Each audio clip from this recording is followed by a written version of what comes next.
नमस्कार. आज आपण एका अशा प्रश्नाचं उत्तर शोधणार आहोत जो आपल्या सगळ्यांनाच पडतो. सिग्नल अचानक कमी का होतो? चला, यामागचं विज्ञान काय आहे ते सोप्या भाषेत समजून घेऊया. खरंय ना? म्हणजे दुसऱ्या खोलीत जाताच वायफाय सिग्नल अचानक गायब होतो. असं का होतं? आजच्या या भागात आपण याच तांत्रिक रहस्याचा छडा लावणार आहोत. आता हे सगळं समजायला थोडं क्लिष्ट वाटू शकतं, बरोबर? म्हणून आपण एक सोपी कल्पना वापरूया.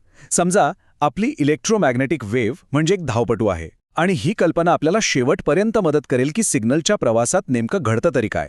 ठीक आहे, तर मग सुरुवात करूया. आधी बघूया की एका आदर्श परिस्थितीत म्हणजे परफेक्ट जगात सिग्नल कसा असतो आणि मग आपल्या खऱ्या जगात त्याला काय काय सहन करावं लागतं. तर विचार करा एका परफेक्ट जगाचा, जिथे माध्यम लॉसलेस आहे. म्हणजे काय?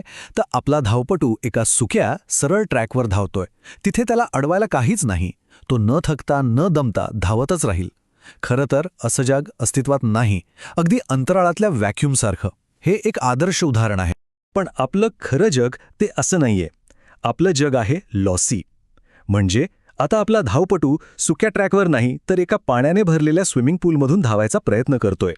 साहजिकच पाणी त्याला मागे ओढेल, त्याला विरोध करेल, त्याची ऊर्जा कमी होईल आणि तो थकून जाईल. हा जो पाण्याचा विरोध आहे ना, त्यालाच आपण विज्ञानाच्या भाषेत कंडक्टिव्हिटी म्हणतो. बरं, मग आता या प्रवासाचे काही नियम बघूया. थोडक्यात त्यामागचं थोडं गणित समजून घेऊया. हे गणित आपल्याला नेमकं सांगेल की पाण्यात धावताना आपल्या धावपटूची अवस्था कशी होते. ओके, आता ही मोठी समीकरणं पाहून अजिबात घाबरू नका. आपल्याला फक्त एका गोष्टीकडे लक्ष द्यायचं आहे. तो म्हणजे सिग्मा. सिग्मा हा जो सिग्मा आहे ना, तोच सगळा खेळ करतो. हाच आपल्याला सांगतो की माध्यमाची कंडक्टिव्हिटी किती आहे. म्हणजे आपल्या धावपटूसाठी ते पाणी किती दाट आहे, किती विरोध करणारा आहे. तर मग या धावपटूच्या प्रवासाचं मोजमाप कसं करायचं? त्यासाठी एक गोष्ट आहे, जिला म्हणतात प्रोपोगेशन कॉन्स्टंट किंवा गॅमा वाय. हे असं समजा की आपल्या धावपटूचं रिपोर्ट कार्ड आहे. यावरूनच कळतं की तो किती थकला आणि धावताना त्याची लय किती बिघडली. चला, मग आता या रिपोर्ट कार्डचे 2 महत्त्वाचे भाग बघूया. आणि हो, आपल्या धावपटूच्या उदाहरणानेच ते समजून घेऊया. रिपोर्ट कार्डमधला पहिला भाग आहे ॲटेन्युएशन कॉन्स्टंट, ज्याला आपण अल्फा म्हणतो. हे काय मोजतं? तर आपल्या धावपटू किती वेगाने थकतोय हे मोजतं. म्हणजे अल्फा जेवढा जास्त तेवढं पाणी दाट आणि तेवढाच आपला धावपटू लवकर दमणार. म्हणजेच सिग्नलची ताकद कमी होणार.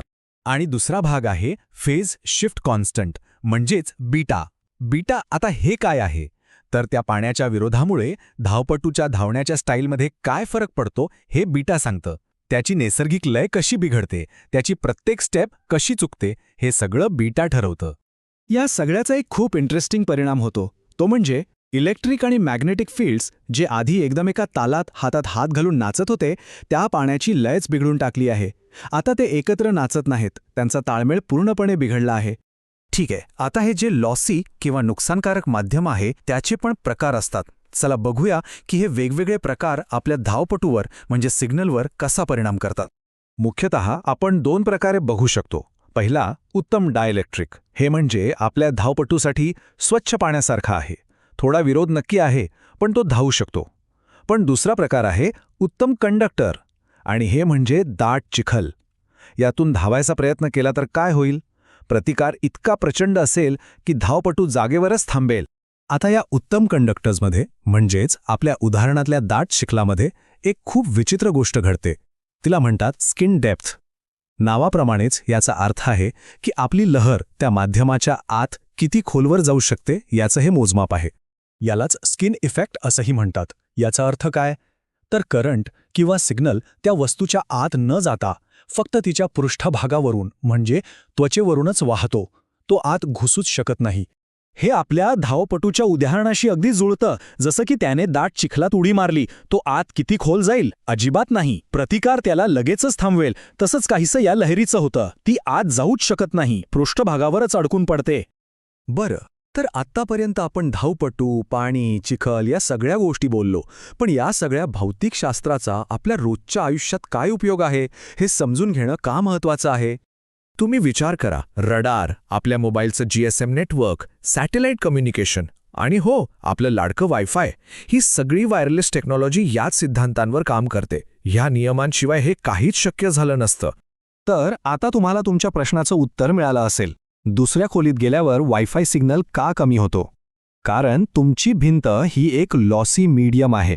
तुमचा वायफाय सिग्नल म्हणजे आपला धावपटू आणि भिंत म्हणजे त्याला पार करायचा स्विमिंग पूल. साहजिकच तो धावताना थकणारच. पण थांबा, यामुळे एक अजून मोठा प्रश्न उभा राहतो, नाही का?